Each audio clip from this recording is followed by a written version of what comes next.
Thanks as well for allowing us all to be here. My name is Tim DuBois. I'm running for position 1 City Council.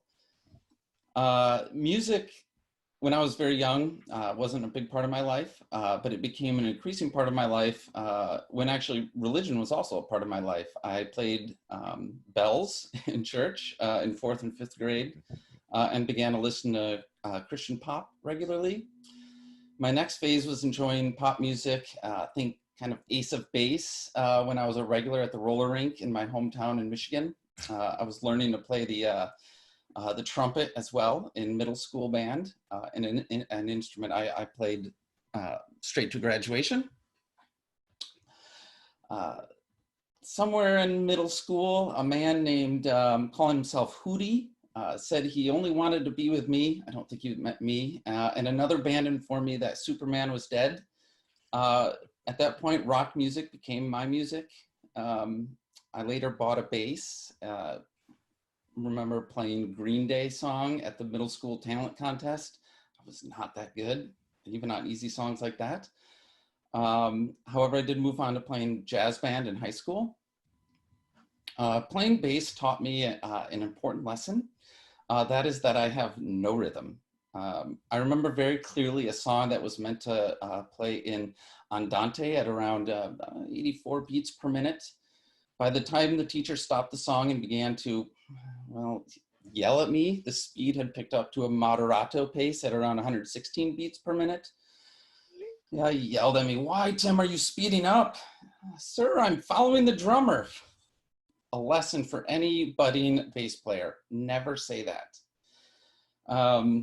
I continued to try and play music after graduation, but it was really not my forte. What I discovered is that I really enjoy listening to and experiencing music through live shows. I began making regular trips to Chicago and Detroit to see my favorite acts. Although Pearl Jam was and remains my favorite band, I've been a fan club member for over 20 years now.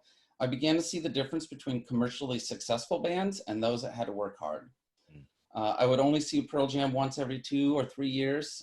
In 1 year, I saw a band called Thursday 7 times. I loved music so much. It's part of the reason I moved to Chicago. I wanted to be closer to the music. There was not much of a music scene in a small town in Michigan. And so I moved a few blocks from my favorite venue, the Metro. I don't know if any of your people have played there. Initially, I loved being up front in the action at shows until an AFI show in Chicago. This is the funny story. The pit was so packed I could pick up my feet and not touch the ground. Unfortunately, my shorts button snapped and my shorts fell down and I could not pick them up. I managed to eventually get out and have, for the most part, stayed back at shows moving forward. Only recently realizing that it's gotten really embarrassingly bad and that I went and saw Pinback. I apologize, I forget the venue. And I sat on the chairs up in the bleachers. So I sort of have a different relationship with music now. I still buy music regularly and enjoy the occasional show. But now I like seeing live salsa bands when I go salsa dancing with my wife. And I go to musicals, and I know that might be a different segment, but there's musicians there and some of them. So now, where does the policy come into this? I can actually tie it back to a Pearl Jam show. I was recently at the home show up in Seattle, and it was a benefit for new housing, try to solve some of the homeless problem. And they took a moment to derive the closing or the potential closing and sale of the showbox. And I'm sort of a real estate and housing policy wonk, and I sat there, I'm like, well, they're going to replace it with housing, so that's kind of ironic.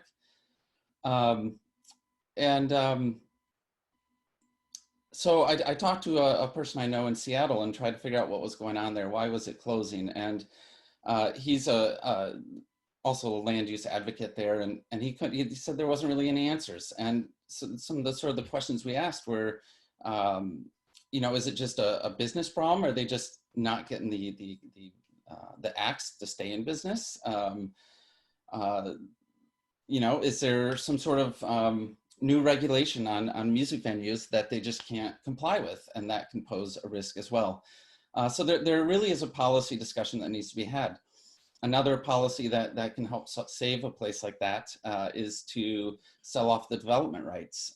So that's, if a 20, 30, 40 story tower can go there, if it's only one story, they can sell that 39 stories to other developers, and they get, maybe they can overcome whatever financial bump that they are currently facing. So there's a lot of interesting things to kind of discuss when we think about why venues may close or not close, and city council should be making sure that they're, certainly there's a balance, but as a music fan myself, I think that positioning myself on that end is very natural. So what are other things? I think about the arts tax. My son is a first grader, and his teacher is paid, a music teacher that is her salary is paid for by the arts tax. And so that's something I really support. I think getting kids excited about music, especially at a really young age, is really, it's fantastic. It broadens their experiences in school and teaches them a lot of things that the traditional reading, writing, math don't provide. Hey, Tim, we're going to kind of have to bring that to a close. Yeah, I'll finish it up. I apologize. So yeah, music connects us all. It helps when we're feeling down, amplifies the good times. And it is so much more than an industry. It's sort of a time marker. How many people here can hear a specific song and be placed into a certain moment in time? Cities can support the music industry, and I intend to do so as well. I apologize for just traveling on. Yeah. No problem at all. No problem. Thank you. So I'm going to hit you with the question that we had for you. Sure. As a key industry, valuable cultural asset, and major feature of our city brand, will you support giving our music industry a seat at the table in City Hall? How will you ensure that the unique needs of the music industry are reflected in city planning processes, development conversations, land use policies, and other major economic or cultural decisions? Yeah, of course. Music should absolutely be represented at the table in City Hall regarding especially things that are land use. It's very complicated. When we think about new housing, typically it's smaller, a lot more density, and that makes it very difficult to be able to practice music. The traditional garage band is increasingly less. So there needs to be sort of a balance of making sure that we are permitting studio space. I know a friend who's a drummer, and he can't have drums in his apartment, but rents some studio space off of Powell. And so I think there's a lot of room for that. All Yeah. right.